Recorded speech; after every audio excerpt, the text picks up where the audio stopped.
Xuanzang, a master monk of the Tang dynasty. He traversed the ancient Silk Road several times to Central Asia and South Asia, bringing Buddhist teachings to China. Following his journey, Buddhism became more prevalent and more widely understood in China and subsequently elsewhere in the world. The record of his trip also helps people to study the cultures along the Silk Road. Xuanzang, a main character in Journey to the West, one of the greatest Chinese classic novels, is based on Xuanzang. In 643 AD, Xuanzang reached Shache on his return journey. He preached Buddhism here for 3 days. Most of the townspeople embraced it. Professor Jianying has conducted research on Xinjiang for years. At the rune site where Xuanzang once preached history along the ancient Silk Road. Xuanzang is an eminent monk in Tang Dynasty.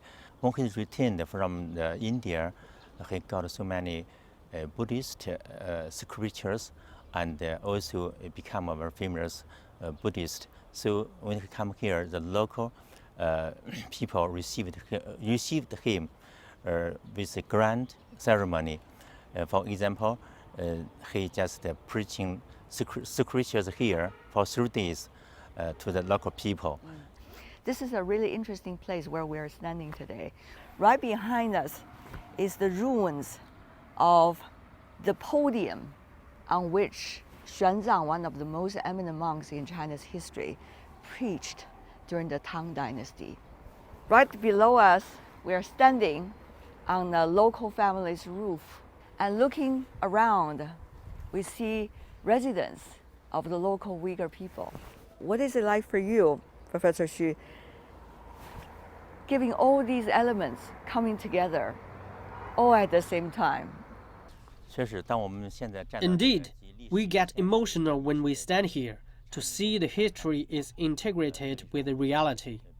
Our ancestors made great efforts to bring from overseas first-class culture on the Silk Road back to China.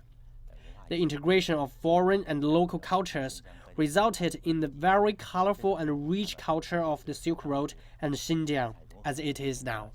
So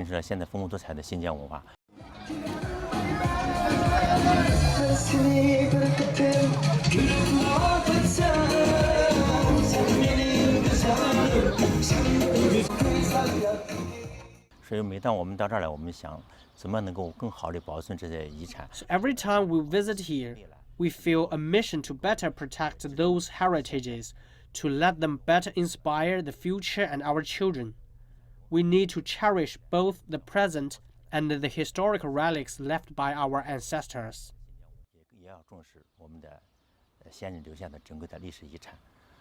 I've always wondered, Professor, what can be the best way to preserve the characteristics and personalities of cultures, of religion, and also of different ethnic groups, while at the same time make sure, as it should be, it is a harmonious family that we are talking about here in China?